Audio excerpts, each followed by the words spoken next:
contacts. Hey, David, I'm going to mute everybody real quick. Okay. KG7LNC requests permission to record. Actually, we've got James is recording, our secretary, and then we'll post it up online. Cool. So we're going to start with Dan. Dan, are you ready? I'm ready. Here you go. Here's how you record. Thank you very much. Okay, let me do this. That is an alternative for you if you're two ways. And I'm like, wait, there's three.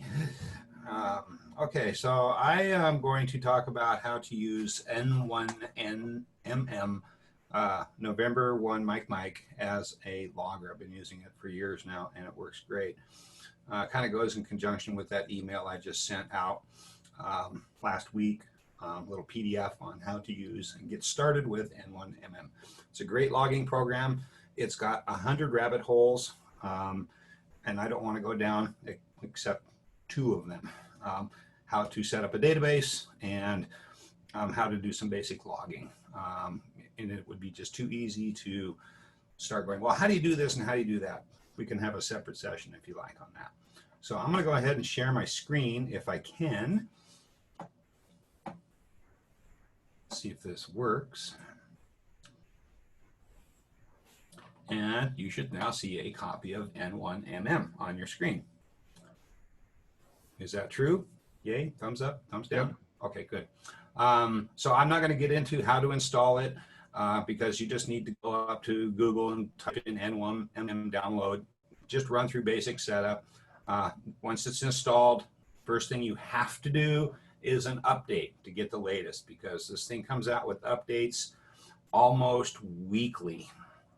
So they have the initial installer from years ago, and then you just run an update and it brings everything up to date. Bug fixes, feature enhancements, things like that. Okay, so once you install it, it's going to default to configure your station. And if you need to do this afterwards, you can just click on the menu option, config, change your station data. Okay, and then this is where you're going to add your call sign, your name, address, all that stuff, your CQ zones, classes, all that stuff. Power, this is very important here, especially for contesting, because a lot of contesting will give you points based on your power, and field day is no different than that. If you have, I think field day is 150 watts or more, your high power, 150 watts or less, your low power, 5 watts or less, your QRP. So fill all this information in and then just click OK. For field day, in order to set up a database, all you have to do is go in and click on File, New Database. Okay, and this is going to create a, let's see here, I need to move my, there we go, sorry. You're going to create a new field, a database.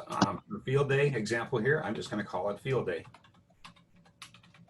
That's all you need to do. You can call it anything you want. I personally, if you look here, I create a new database for every contest. That way, every year, I just create a new log in each one. That way, I know where they're at. But for today's example, we'll just create a new one called Field Day. Click on Save. Once that's done, it'll come up here and set up. The second thing you have to do is you have to create a new log in the database that you just created. And this is going to define which contest it is you're going to put into this database. All right, so you come up here and you click on the log type. And in this one here, we're going to click on FD for field day. All right, typically N1MM defaults to the next Saturday because that's when contests start, but it's very good at knowing which one it is. For this one here, you can just click on June 27th if you set it up today. If you wait until tomorrow, it'll just know June 27th at 1800 hours. Okay, The information down here in the categories area will vary per person and per club or whatever, you know, like the area out for up where Dean's he's hosting might be different than where Michael Dinkelman's hosting. So for just the sake of showing you what to do here, I'm just going to set up for a single operator station. Okay. I'm going to intentionally put in multi-op as an accident to show you how to fix that. Okay. Hello, Yeah. I can't see your screen. Yeah, Diego, are you in a full client using a Zoom app? Oh, maybe it's because I'm on Linux. Yeah, you have to have the okay. Zoom full app. Okay, I'm sorry. Okay, That's okay. thank you. Okay. And everything here, Diego, is also in that email that I sent out. And I can send you another copy if you need, because I know you were not on the distribution list until yesterday. So I'll fix that for you. Yeah, and That then would be great. also, Thank you. Dave, KB7PSN, we'll be posting it up on the web too, so you can watch it later. Yes, that is true. Yeah, so you can watch it on YouTube. So actually, that'll solve the problem. So anyway, for me, I'm 100 watts. So I'm going to pick low power. Mode is depending upon what you're going to run. Certain people are only going to be CW or only SSB. You know, for this demo, I'm going to be CW and SSB. Don't worry about overlay. And your station, are you mobile portable? Again, this is fairly self-explanatory. I'm fixed. I'm not assisted. So, and most of the time, that's for like if you're using spotty networks and stuff like that, that's how you're assisted. And how many transmitters do you have? You know, it depends upon 1, 2, unlimited. Again, depends upon your station. Down here is going to be what category are you? For most of us now, during this field day, we're going to be a 1 Delta, which is a 1 transmitter home station running commercial power. And I'm in Western Washington, so you'll want to do this. If you're somebody else, let's say you have two transmitters and you're an alpha station, then you type into a Western Washington. And this is where N1MM is going to automatically fill in your log file for you. So for this demo, 1 Delta. Put in your call sign here, and most of this information here, like Western Washington, KG7DAB, stuff like that, is from your configuration file that we just filled out at the very beginning here. Once you're done here, you just click OK. And that's going to bring you up to, this is your main input window right here. I've simplified this for the sake of this demo, but if you come up here and right click anywhere, you can add and remove different features. You can add buttons or show buttons, take away your bearing information, which is down here in the corner. But for just this demo here, you can just right click and select what you want. This is your main input window. This is called the call sign text box. You do more than just type in a call sign here. If you want to initially configure your system for CW, you type in CW, and that's going to change this up here to CW mode. A lot of us, for me, for example, I'm just going to be sideband, and it's going to go automatically figures out lower sideband because I'm at 3,500 hertz. If you want to keep track of your frequencies, which is something I do, you can type in, like 14. Don't use decimal points for megahertz. You type in 14, 310, and it'll say, okay, I'm now at 14, a 20 meter band basically, because it figured it out right here, upper sideband. And now you can start contesting. The way you do this is you would get online, search in pounds mode or whatever you're going to do. You make a contact. You type in their call sign. You hit the space bar. You don't tab. You don't do anything else. You hit the space bar. You exchange your information. I'm 1D Western Washington. They come back and say, I'm 2A Connecticut. Right? You just hit the space bar. Once you're done, you hit enter. You're on to the next. Okay. And if you get somebody else, like you have a W0RT, they are a 1D in Nebraska, you just hit enter, okay? If you change frequencies, which is something I do all the time, and I need to hook this up to my radio, so as I change my frequency on my radio, it'll automatically do it in N1MM or vice versa. You just type in a new frequency, and let's say you're going to go to 7.240. It'll know it's lower sideband, and then let's say I hooked up with. I'm going to switch over to CW mode, and now you notice this pops up here, and my CW speed is up here, and I'm going to talk to N7WA. And he is, I don't know what you guys are going to be out there, but just for, we'll just say 2E, just for example. And he's also Western Washington, okay? If you type in a call sign, let's say you're typing in W5, XYZ, class of, 4A, and you just can't make contact. A lot of times I'll fill these things out before I actually make the contact. And then I figure out, okay, I can't make contact. A quick way to clear the screen instead of going back and clicking and clearing the screen, and clicking here and clearing that. You just do a Control W and it'll just wipe the screen and start you from scratch.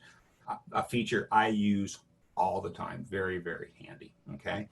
Are there any questions so far? Is this N1MM Plus? This is N1MM. It's this version right here. Yeah, N1MM Plus. Yep. And that's the latest one. And you'll know if it's the latest one because you'll start N1MM program, and within seconds it'll tell you, hey, there's a new version. Do you want to update it? Okay. And usually you want to say yes.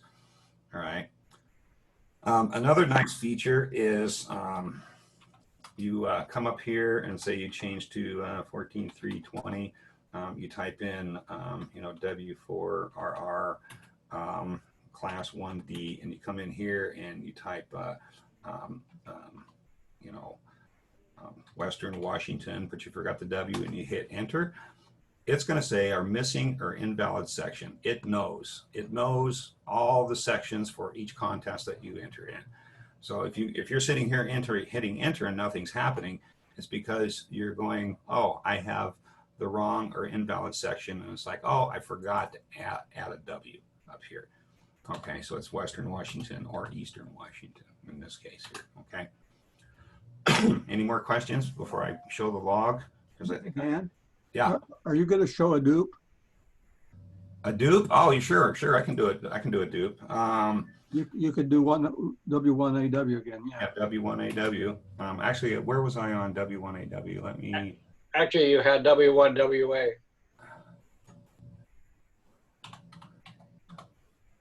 No, you had Oh, I did it wrong before. Okay. W1WA. Dupe. So as soon as you type it in, it'll come up and show you a dupe. Yeah, thank you, Sam. That's a very good point. So you really don't enter dupes. I mean, you can force it, but if you see that big red dupe, just go on to the next, hit a Control W, and you're good to go. Like that. All right. So just hit W. So if you type in another letter after that, it'll realize, okay, that one's not a dupe, and then you can hit Tab, type in your, 1 Delta, and then, Northern New York.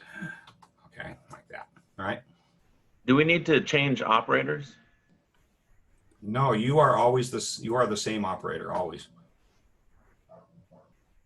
Okay, whatever information is in here, right up here at the top, that's who the operator is. In a multi-op location, you go, I believe it's Control O, and you change who the operator is.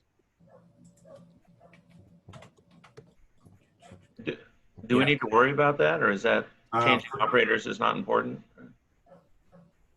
Yeah, unfortunately, it doesn't share the screen as I do that, so it went away. But yeah, you're right. Control O, and you can type in the multiple operator information here. And I It believe, just stores it in the log.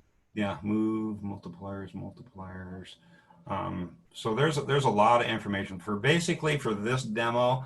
It's how do you set up and get a database started for N1MM for this field day, because most of us are going to be running 1D this year. Okay, we're not Right. going to anybody like Michael Dinkelman, who knows how to run N1MM as a multiple operator, CW Beach and stuff like that. He knows all of this stuff. In fact, he was a contributor to that the PDF file that I emailed out. Okay, so he knows all that stuff.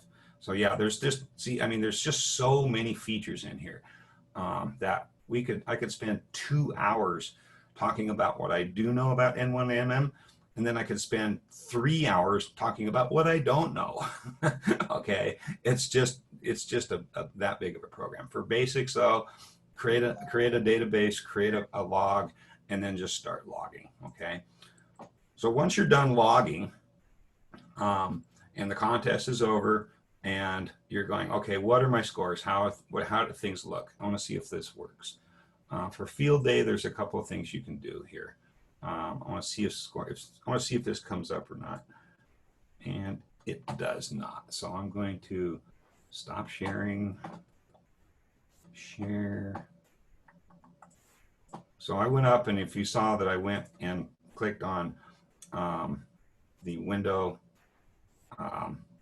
score summary, this screen right here is what you can type into the ARRL's web page for the summary of your contesting or your field day logs, right? So on one band, on the 40 meter band, I did 1 CW and I got 2 points for it. On 20 meters, I did an upper side band. I made 4 QSOs and I got 4 points for that. And then it totals everything up and gives me a total score. You notice my total score is 12. That's because I get extra points for being only 100 watts or 150 watts or less. If you right click anywhere on the screen, you can copy all this stuff to the buffer. Or what I like to do is I just say print to file. Let's see if it does it. Okay, yeah, print to file. And then click on save. And now that creates a text file that you can go edit and look at and do whatever you want to with it. And it's a lot more detailed. The file's a lot more detailed than this right here. Okay. And it creates that in the, I need to reshare my screen. I'm going to stop sharing. Reshare. Did you show the log? Yeah, I'm going to go I'll show that in a second, but it creates it in the N1MM logger export files. And hopefully it will bring this up here as a share. And of course it doesn't. So let me show you what that looks like really quick. Where'd it go? And this is what it looks like right here. It's just a field day summary sheet. When did you start it? What'd you use? And you notice I looked here and I go, oh, that's multi-op. I don't want multi-op. I'm a single op. So I made that mistake on purpose, so we can change things up here. Okay, and then you have all your information right here that you would put up on the ARRL webpage. Okay, have any questions so far?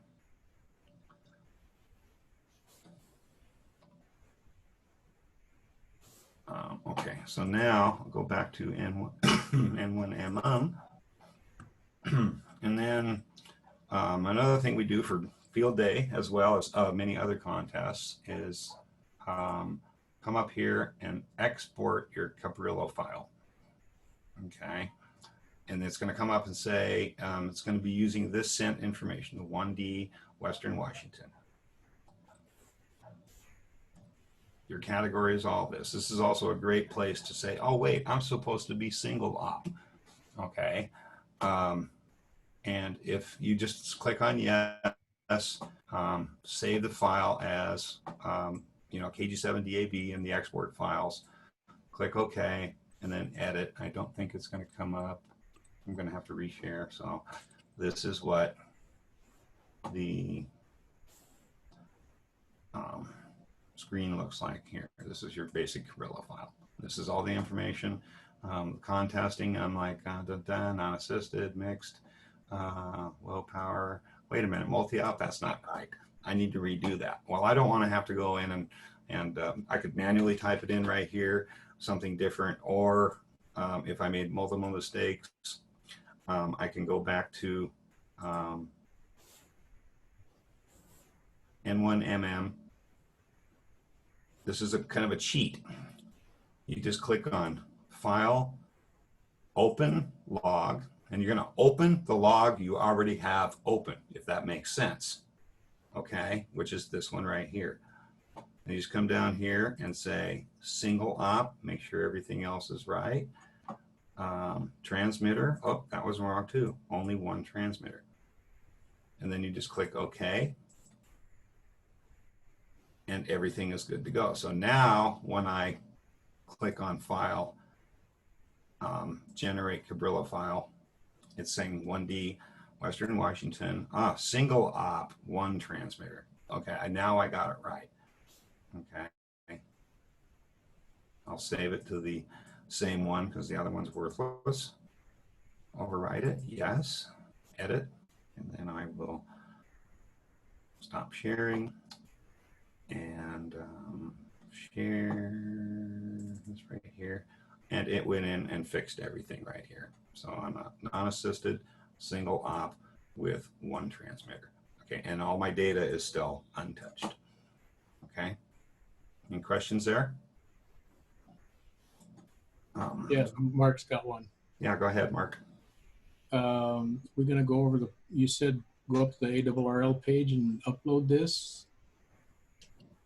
Right, I think David Yarbrough is going to talk a little bit more about this because, I mean, I could go up to the ARRL page right now and show you all this stuff, but you can't submit anything right now. It won't let you do it until the contest starts. So, okay, as long as we see Yeah, it. right. I'll cover that at the end. So I think we got N1MM down pretty good. So one note about N1MM is it's free. Yay, So hooray. it's got that going for it. But there's another option for logging, and that's the N3FJP, which is the logging program that we use as a club, typically at field day. And Robert has kindly offered to demo that for us. It does cost $9, $8.99, I think, for the field day version. Yeah.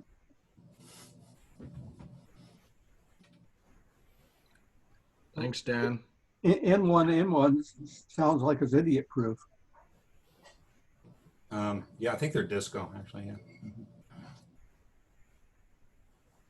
Okay, so N3FJP is a fellow that has written a bunch of logging programs. They tend to look pretty similar. I think he does variations on a core program a lot of the time. I've used the Salmon Run program in addition to the Field Day program, and they operate very similarly, but of course with slightly different rules. And he has a whole slew of them, and I'll show you his page here. So this is the website, n3fjp.com, and the homepage here. There's our guy Scott. And share your screen, Robert. Oh, didn't I? Can't see anything. I hit share. Oh, I needed You have to this. select which one. Yeah, there we go. Okay, I didn't fall through. Okay, back to the website. Okay, so here's the home page, and there's his picture right down there, and you can see he's got a general logging program, and then under contest logs, just a whole slew of them. For various contests, state QSO parties like the Salmon Run that I just mentioned.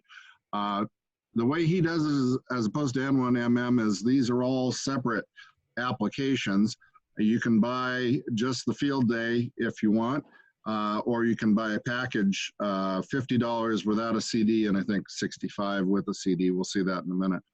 To find the field day software, you go to contest logs, ARRL contest logs, and field day on the menu right there, or fortunately, he's got this field day icon right here, and you can click on that, and that takes you to the same page. You got a screenshot there. There's your download link. You can download it for free.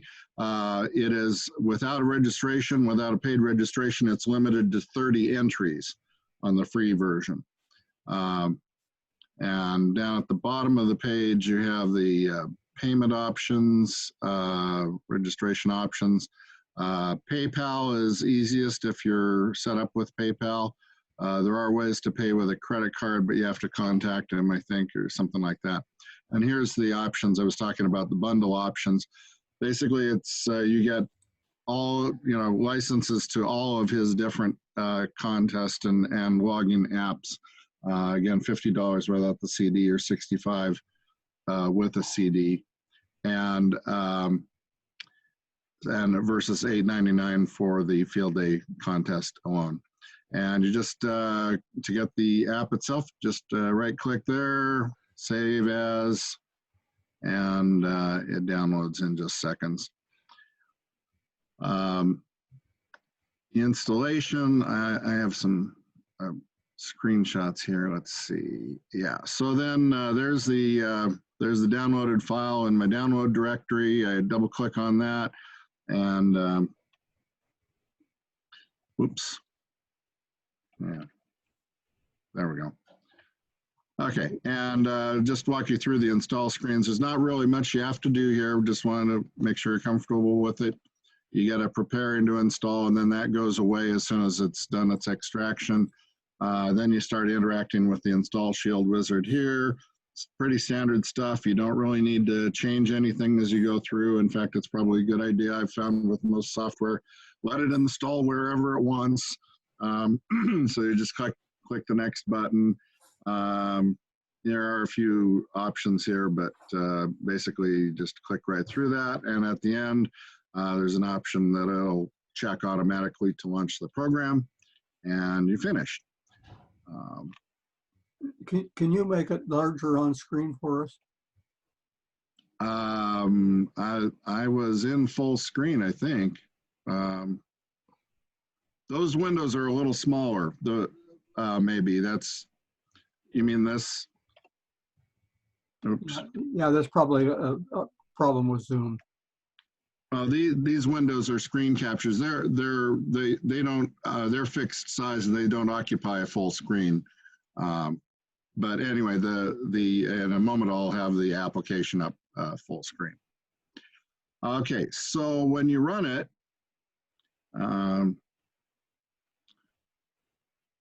I've got it set up here. Let me close that and I'll show you what happens when you first open it. I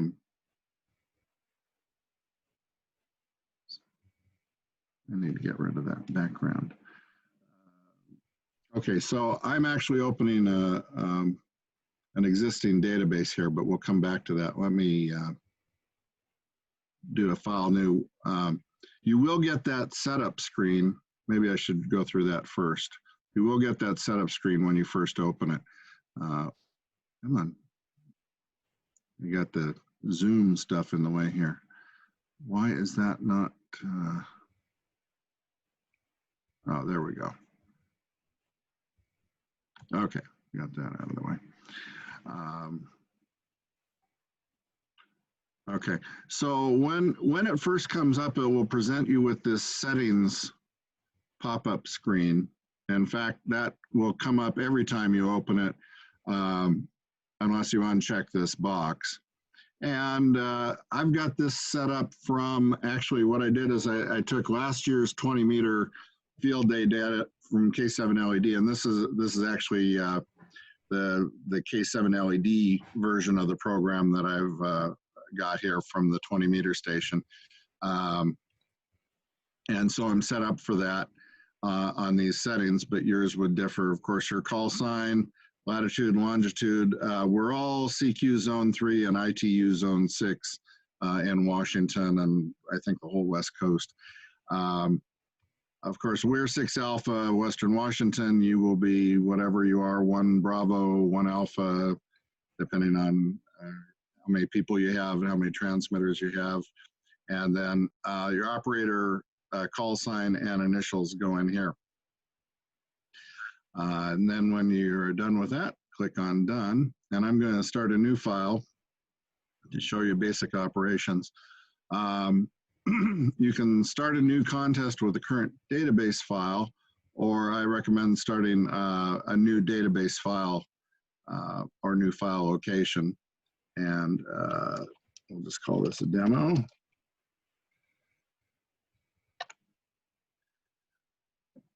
So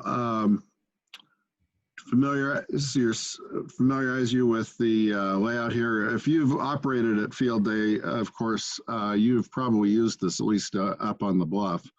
So you may have some familiarity with it already.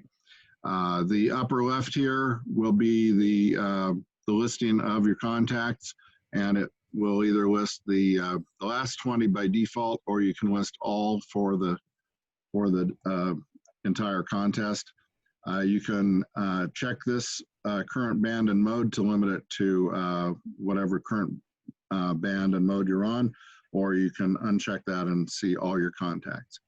The data entry section is down here at the middle left. You enter call sign, class, and section. Down below on the left side, you have an indicator of possible duplicates and a message window. And other information will appear here below the possible duplicates depending on where you mouse over. At the bottom, live indicator of your band and your mode. Those are set up here. Once you've already set them initially, you can change them up here. So I switch from 20 to 40 or 40 to 20, mode, CW, phone, digital, and it switches back and forth. However, you can also switch them down at the bottom by left-clicking or right-clicking. As it says here in the little pop-up, you can click here to change modes. And left-click will work through them in one order, and right-click in the other order.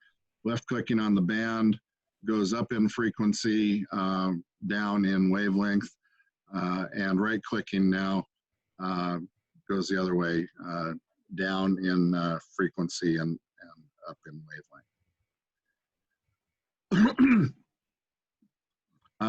At the very bottom right here, you have the indicator of your call sign, your station's class, and section. And of course, that's what you need in your exchanges. So it's right there, handy to read out in case you ever get fumble-tongued in the middle of an exchange. And here we have all of the sections listed out. Right now, because we have no contacts, they're all colored dark red. But as you enter contacts in different sections, that will change. As I recall, the sections don't matter that much in field day because it's not a multiplier, right? Going up to the and then your scores, just statistics up here, your tally of various types of contacts by mode, and also a running indicator of your rate per hour over the last 20 minutes and the last 60 minutes. So let's do some basic entry. I'm going to enter a few here. So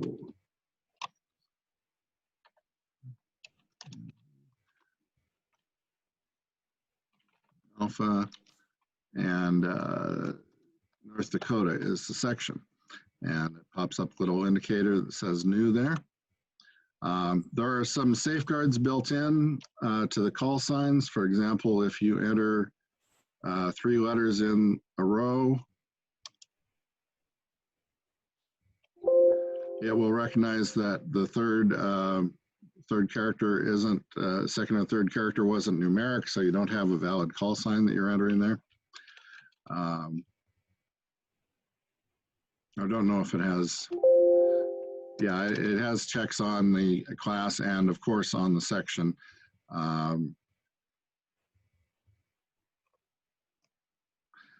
Oh, by the way, to move between these boxes, you press either a space bar or tab. I'm used to pressing the tab, but just like on N1MM, as Dave pointed out, space bar works. So, okay, 0, bar, space bar, 1 delta, Nevada. So you press space bar or tab to move between the boxes and enter when you're ready to record it. If you make a mistake, you can find the item up here and highlight it. When you click on it, you can either edit or delete it. In the edit box, you have access to all of the fields, including you can change the time. This comes up sometimes in our field day operation at Fort Flagler, where someone's been logging on paper and then someone catches up on the computer logging later on, and you want to get the times corrected to some degree. You can't change the time as you enter it. You have to go back and change the time later through the edit. And there's actually some additional stuff here. I'll let you explore that on your own. But these are the primary fields. Okay, let's take a look at the menu up here. The settings, the setup box is the same one that you saw when we first started up again with the call, your basic information. There are a lot of other things under settings. Under appearance, you can alter the form size. If you have a computer with an older display that isn't big enough to handle the full form, you can change the form size, the fundamental form size, reduce it to fit your screen. You can also change the colors. There are different colors for the sections, particularly here. They turn blue when you've worked a section and so forth. There's a lot of options there. I haven't messed a lot with that. There are various options for transmit and rig interface, for networking, a lot of different things in here. You can allow duplicates if you want, but I generally leave that turned off so that it warns you when there's duplicates. And if you're networking, the refresh rate has to do with how often it checks the database. If you're networking with multiple computers, I don't think anyone's going to be doing that, but that's a handy thing to know about it for more complex operations. And most of these others are advanced features, so I'm not going to go into them. We already looked at band and mode. This is pretty simple. Again, you can change it here, or up on the menu, or down at the bottom by clicking on the appropriate icon at the bottom. I'm going to open a different file to show you some of the other features.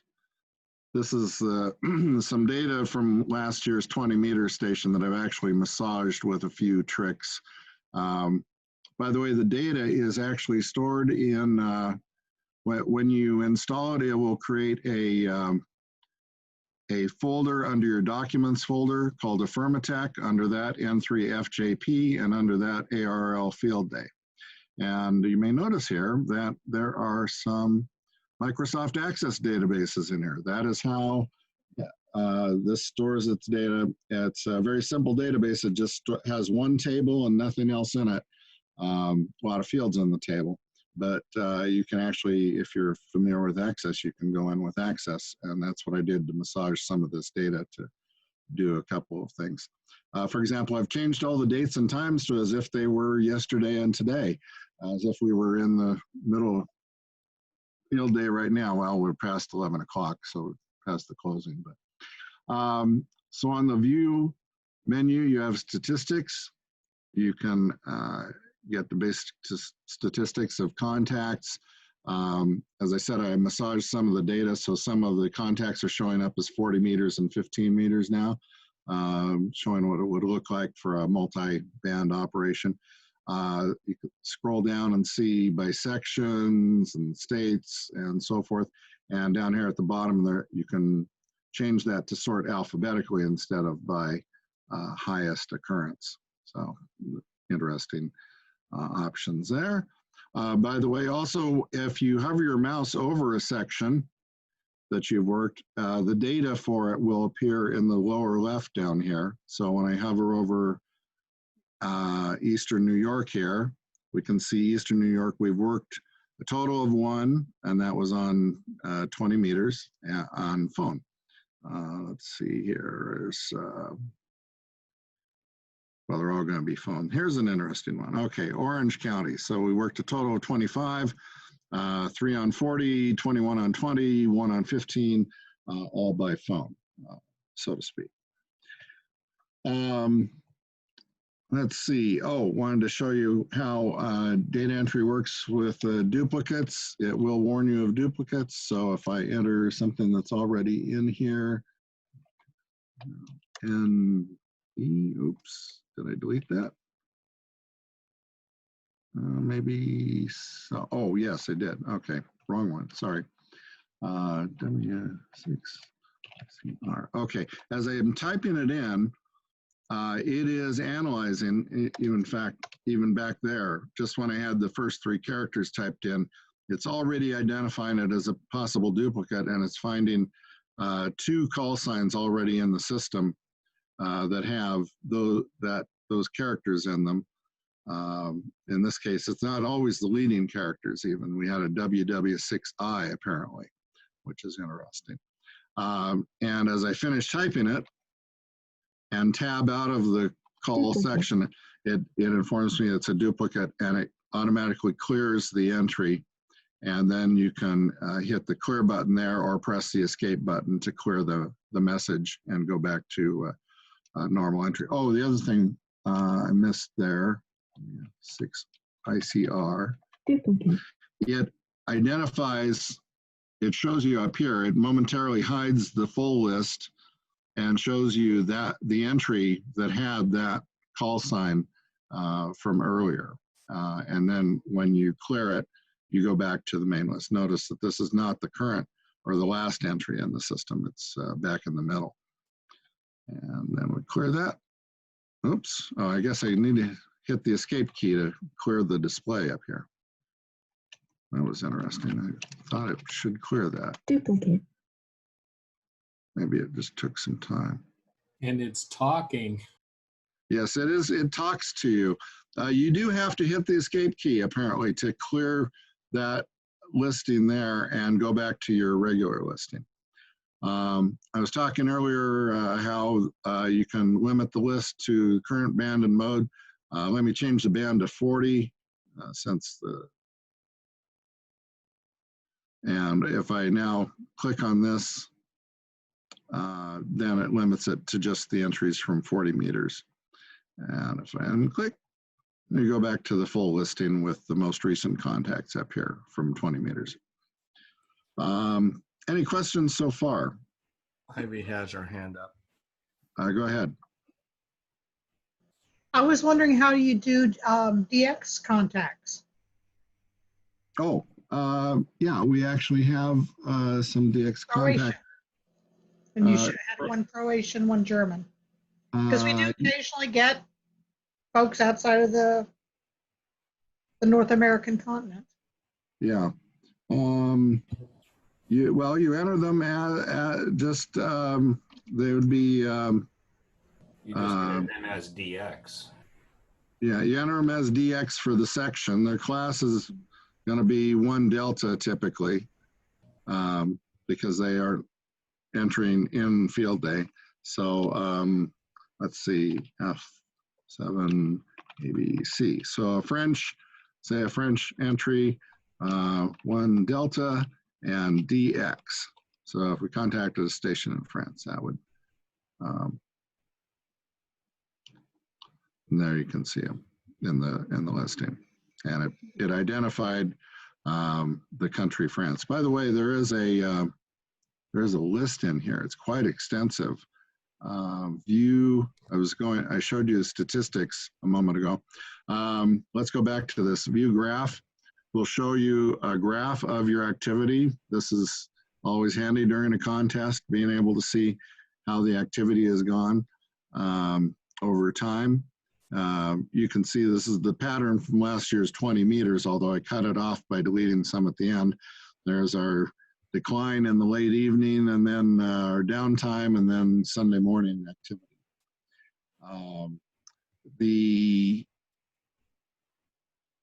There's a map. I'm not really very impressed with the map because it doesn't really seem to do much. You click on it, it goes away. So I'm not sure what the map is supposed to do. It is broken down into sections. You can see, for example, Western Washington and Eastern Washington separated there. But since it doesn't really do anything else, it's kind of hard. Nothing is labeled. So you have to know your geography, especially in California, if it's going to be of any help. But there is a, whoops, didn't want that. Under view, there is a country list, and this is a very extensive country list with not just the primary prefixes, but a lot of secondary information as well. You can see all the different countries listed there. So if you come across an odd call sign from a foreign country that you don't recognize, you can come in here and probably find out what country it is by looking down the list.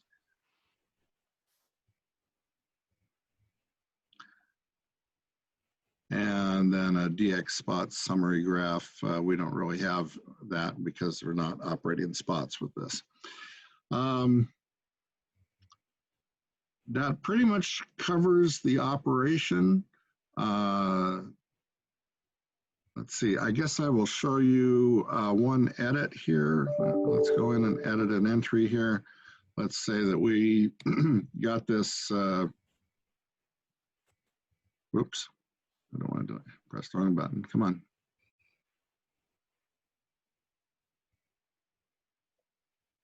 It's being a little funny with me here.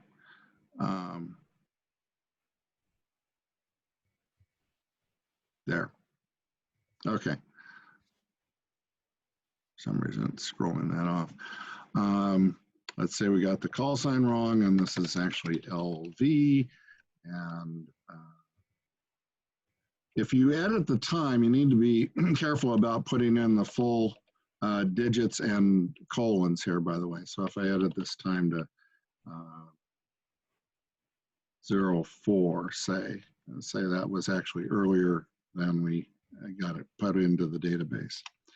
And then I press done, and it's back in there with those changes. Any questions about the operations before I go on to the data output? So, Robert, we've got a few people with their hands up. Looks like okay. Robin. Yeah, Robert, are the various packages annual or are they lifetime? It's lifetime. Okay. Yeah, the website does explain that. It gives you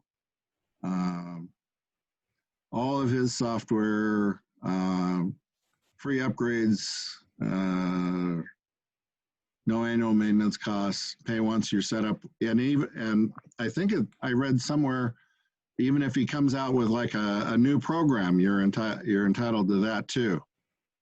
So like if there's a new contest and he comes out with a program for it, you having purchased the package gives you rights to that as well. Good deal. Sam, did you have a question?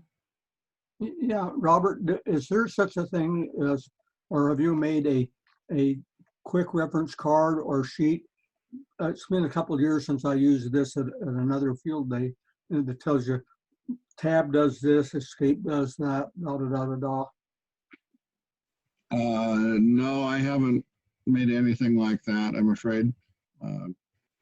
There is online help, but I think you have to have, internet. Yeah, it pulls it up off of the website. It's not an embedded help file. But it's something that could be printed out and then the new operators could have it in front of them. Yes, I suppose you could, yeah. I haven't really gone through the help much. There's some video here, so that may be how most of it is done. There's a FAQ page.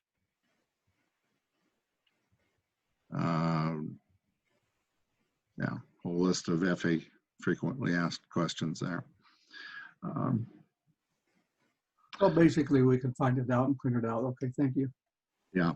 The basic operations are just what we've covered. Tab between the cells, tab or space to move between the entry boxes here, and enter to record the entry. Was there another question? Tim, you had your hand up, K7A and E, but then you went down. Do you have a question? Yes. Can you hear me? Yeah. Yep. Okay. Yeah, Robert, I was just going to suggest that you also might point out how to change operators if they've got multi-operators. Oh, yes, thank you. Yeah, when you have multi-operators, you need to remember you want to change your operator. That doesn't change your call sign overall. The settings up here is where the call sign is for the whole operation. But you come in here under operator, there was another item on the menu, and it just pops up your dialog box here.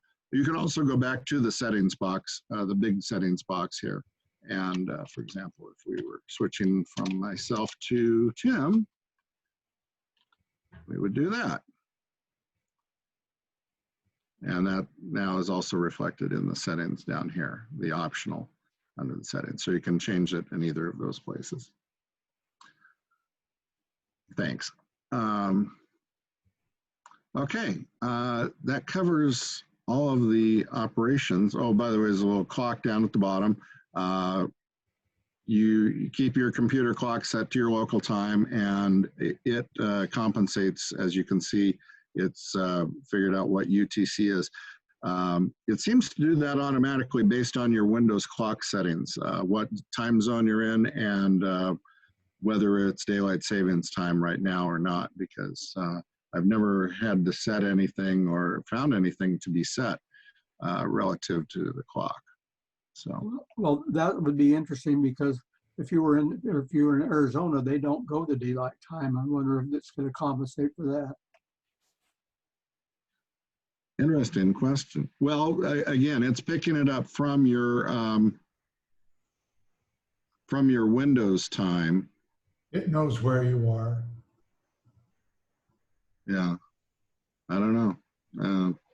Anyhow, well, let's move on to the file output. And I'll confess I haven't had a lot of experience with the field day version of this. I've done it for Salmon Run. But for Salmon Run, we submit a full Cabrillo. There are some import-export options here for ADIF files. We won't cover those today. If you allow duplicates, there's a remove duplicates feature here, but I tend to prefer just preventing duplicates up front. So most of your output options are under the Write Cabrillo contest submittal file here. There are actually 3 options when you go into that. So it asks you for some information here. Unlike N1MM, where some of this was being collected up front, this is gathered at the end. So continuing on doing it as K7 LED, say we had 45 participants. We did begin set up prior to 1800 on Saturday, which means we could only operate through 1800 on Sunday. Well, do it how we do it, Robert, as a 1 delta. We don't have 45 participants. Make it relevant. Okay, well, let's say 1 participant then. And is it mic and key? Is that still how we do it? Okay. No, then we put in our name. Yeah, that's your name then, if you're operating by yourself. Say if you're 1 Bravo, list calls of ops, say we're 1 Delta here, 1 Delta, you didn't do generator or any of that. 150 watts, you didn't have a GOTA station. QSO totals for the GOTA station. The GOTA, one thing in the networking on this, you can network multiple stations, but if you run a GOTA, it has to be logged separately and then incorporated this way. It cannot be part of the network. Robert, Robert, Ivy has a question or comment. Go ahead. One thing, when you look at the different types of files and such you can export, there's the ADIF file. And I usually do, when I go around to the bands afterwards, I make sure I download the ADIF file because I send them to Hal, who gets them into Logbook of the World. Oh, yes. Yeah, so that's kind of useful to have. Yeah. I don't have a lot of experience with that. But see, I thought I did a test ADIF right there. Yeah. Yeah, this is what the ADIF file looks like. Looks like it's basically XML. Yeah. Is that XML? Yeah. Yep. Yeah. Okay. Whereas most of the other outputs are text readable or human logical readable, so to speak. So let's see. Say we relayed some messages and not a lot of other bonus points here. I'm not sure what we get for that. We had 60 points for that or 30 points? 60, yeah. 60 points for that. And your name, email, and address down at the Oh, bottom. no, 30 points, sorry. 30. It is 30. Yeah, that's right. Okay. So, so the Cabrillo log file is not required. That is the full output, and that has some more things in here. Field day, actually, let's change this now to what we're doing with the, where low power, non-assisted, let's say all bands, SSB, 24 hours, say 1 op. Club name, there's where your club name goes, I guess, and that's going to be important now for the aggregation. I think this may be new for this year. This may be the new feature for the aggregation. So be sure and get the mic and key in there. Did we standardize on a way of entering that, by the way? Yeah, I'll be showing. Yeah, I'll be showing that next. Mic and key ARC is right. Actually, for the purposes of reporting your field day, you only need the dupe file. You don't need the Cabrillo file. Yeah. You don't have to complete all this. You can just write out the dupe file. Okay. So now, when you say dupe file, you actually mean the summary, right? The summary gets entered on the web page. The dupe file is just a list of calls that you need to upload. It's like simpler. They do want the dupe file then. You can upload a Cabrillo log. It's not required. Yeah, but you're saying they do want the dupe file, the list of calls? You can upload either. Every year. Yeah, you can upload either or. The dupe file is simpler, and that's all that's required. Okay, but is the summary, here's a summary file. Is the summary file adequate? Is that what they want, or? You'll enter the summary file manually, and I'll show that next. Okay. Yeah, but you will need the summary of the calls by contacts by band to complete the form. Oh, and you can get that here on the button at the top. Click here to calculate band totals and submit online.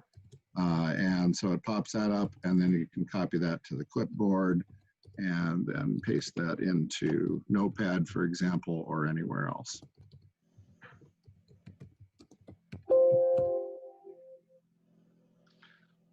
Okay, yeah, so without going through too much more of this, here's, let's see, here's what a full log file looks like. It's got information at the top. Again, I prepared this as if for K7 LED, 6 Alpha, Western Washington. And this is off of that database that we were just working in. So it lists out all of the contacts but it does have some summary information at the top. The dupe, For the club, I usually use that, put it into an Excel, have it spread out, and put every band on a different tab when I submit it to the ARRL. But that's a much bigger proposition than what we're doing for this year. yeah. Okay. Here's what the dupe file looks like. Just some basic identifier information at the top, and then a listing of all of the different calls that we worked. This was prepared before I changed some of the data tab to be on other bands, so it shows it as all 20 meters, but now the database has some 40 and some 15. And then let's see, we looked at did we look at the summary sheet? Yeah, we looked at the summary sheet. So there it is again. So the summary sheet focuses more on the summary information. Okay, I think that pretty much covers it unless there's other questions. Yes. Robin has his hand up. Question. I was interested, a couple of displays ago, it says power source and it had 4 of them. And then the 5th one, I think, was other. And to list them, what were some of the others besides what's you can select? Yeah, that one there.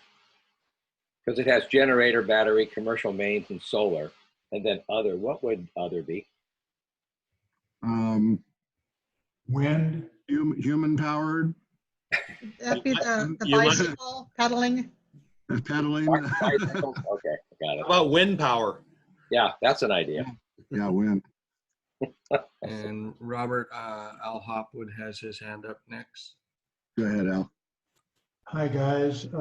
I'm sorry. This is the software that I have, but I'm unclear as to what to send to ARRL and how to access it. Robert started giving a detailed explanation. I was taking notes, and then a voice off camera came in and said, no, you do it a different way. Yeah, David's going to cover that now, right? David? I need, after I've, yeah, I'll cover. I'll cover. At the end of entering everything, what do I do with my files? So I'll cover that. Robert, I think it might be good to show just how to get the dupe sheet out without filling in anything else, because all they need actually is just the dupe sheet. Okay, so for just the dupe sheet, we go to File, we go into that same option, right? Yarbrough contest submittal file. And again, we have the calculate option at the top that pops up that those stats. At the bottom, we have the 3 options. You notice the green is highlighted. The right dupe file here is highlighted in green. That's the one that you actually need to do. And in that case, you just choose the name here. Let's call that K7LED2. File successfully written. If you wish to print the file, you can open it in Notepad. And now we'll take a look at it. Yes, thank you for using the program. So here's that file. And that's what it looks like in Notepad. Again, it's got the basic identifier at the top, but not much other information. It doesn't have all of the bonus points and so forth. There's 40 contacts, 20s, should be some 15s at the bottom. Yeah, there we go. So it sorts the call signs, or separates them by band now, since you can work the same station, of course, on different bands. And then when you submit that, you're going to be entering other information online, right, David? Yeah, and I'll tell you what, I'll show that right now. So in that export Yarbrough file, you have 2 green buttons. The 2 green buttons are the 2 things you absolutely have to have. You don't necessarily need to fill in the rest, because you'll cover that in the online form.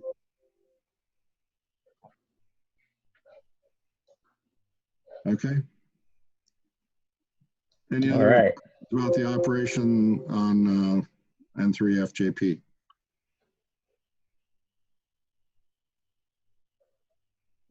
I'll go ahead and go ahead. show how you're going to submit your results. So you got a preview from the exporting options there. You got a preview of what you're going to need to know to submit. So this is the list of information that you need to know: the call you used, your entry class, how many participants you had, who your operators were, your power source, any bonus points, and then that summary and your dupe sheet. So you enter that online at field-day-arl.org. You'll be able to find that link on the ARL site pretty easy when you go field day. You have to have that turned in by July 28th. So just keep that in mind. You've got basically a month to get your results submitted. This is what submitting your results looks like. I know it's a little small. I split it into 3 sections, so it's 1 page, but there's basically 3 sections. So you're going to fill in your call. The really important part is your club or group name.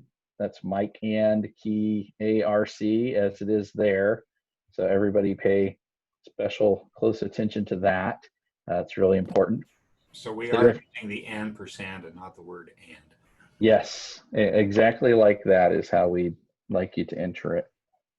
That's how we've entered our club name in the past. So we're hoping if we stick with that same format, there won't be any confusion. So you'll enter your number of participants, number of transmitters, your entry class. So like here, I've just got one, and it will be on battery power, be portable. You list your list of operators. You just type them into there. You select your power source. In my case, I selected battery and solar, and your power multiplier at the bottom. Super, super simple form. Again, your club name, Mike ampersand Key ARC. So please try to get the club name like that. The next section on the form, any bonus points that you choose. So just note, if you do have bonus points, some of these require that you upload some kind of documentation. So like, for example, if I was in a public, or I had media publicity, for example, I would need to upload, say, like the news article about me or something like that, right? Or in this case, I'll probably have natural power QSOs, right, on solar power. So I would upload a list of those 5 QSOs. So you just check the things that you're choosing that you're getting bonus points for. At the bottom, you'll be entering your mode breakdown. This is what you're getting from your logging program. So in 3FJP, you saw the summary. I think we could get the same summary out of N1MM, but you're going to enter them by band and by mode, and you're also going to note what your power level was. So that's just, as long as that's unless you're QRP, as long as that's 150 or less. Maybe you don't need to know exactly what power you were using at any given moment. You can probably get away with just putting, say, 100 in all of them is fine. But you'll enter that breakdown, so you want to get that breakdown by band and by mode from your logging output. I got a question, Dave. Go ahead. Yeah, so does Mark. Yeah, once you start the contest, you cannot change your power level. Is that correct? The power level that you report is the maximum that you use during the contest. So Mark, W70AZ. Okay, maybe toward the end, does anyone have experience between N3 FJP and N1MM to get the same dupe file out? Because I don't see it on N1MM. You can also upload a Cabrillo file. A Cabrillo file is allowed. The dupe sheet is simpler, right? You notice you don't have to fill in as much information, but you can also upload a Cabrillo file. And when you're submitting your results on the web page, the link to upload your dupe sheet or your Cabrillo file is to the right of what I'm showing you right here. I just cut it off because otherwise it made it way too small on the screen. And that's pretty much it. So just a couple, notes on the specific requirements, which we just saw. If you have any supporting information like QSOs or pictures or anything for bonus points that you're claiming, you'll need to upload those. You will have to upload a dupe sheet or a Cabrillo file, so you'll be uploading that right next to that. And then, of course, proof of any bonus points that you claim. So, like if you copied messages or things like that, just take pictures of them, and then you can upload that content to claim those bonus points. And that was it, except I just want to mention all of the field day rules are, of course, on the field day site. So if you want to go there and check out the rules to see if you're playing by the rules or if you're unsure about your class, that's the place to go find the information. Hey, David, Al Hopwood has a question, comment? The dupe sheet, the default procedure operating using the software is to eliminate dupes. So there would be no dupe sheet. So the dupe sheet is just a name. It's just what they call it. You're submitting the list of contacts that you made. Okay. And how do you access those forms? Filling the forms out is simple and straightforward enough, but I'm not clear as to how to get to the forms. So the website, this is the specific URL for where the field day entry form that I was showing you pictures of, that's where it is. I didn't include any screenshots of how to navigate to it via the ARL website, but if you go there and click on field day, you'll. Sam also has his hand up, N7RHE. If you go to the rules listing, there's a hyperlink in that as well. Let me review. The two things we discussed today are N1M1 and N3 JFP. N1MM November 1 Mike and N3 FJP. N1 Mike. Yes. And N3 JFP. FJP. FJP. Yep.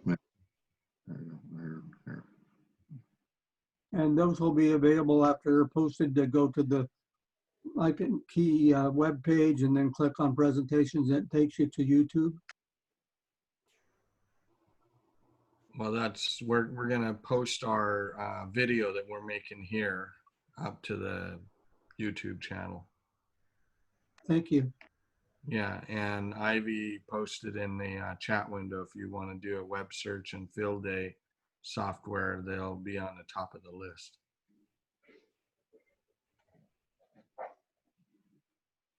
All right, any other questions?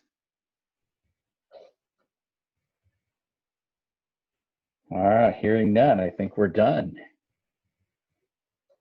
So don't forget your club or group name, Mike and Key, ARC. Ampersand.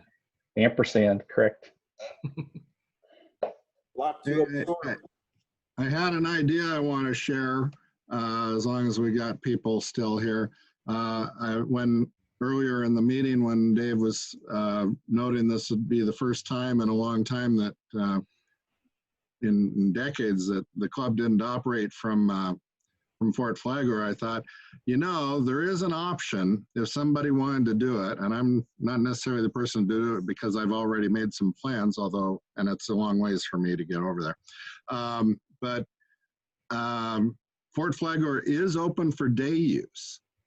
And someone could go over there. I was thinking set up Saturday on the beach, down where CW Beach operates, set up something, operate for the day down there as K7 LED, unless we could assign that to someone already. And I think it's being assigned.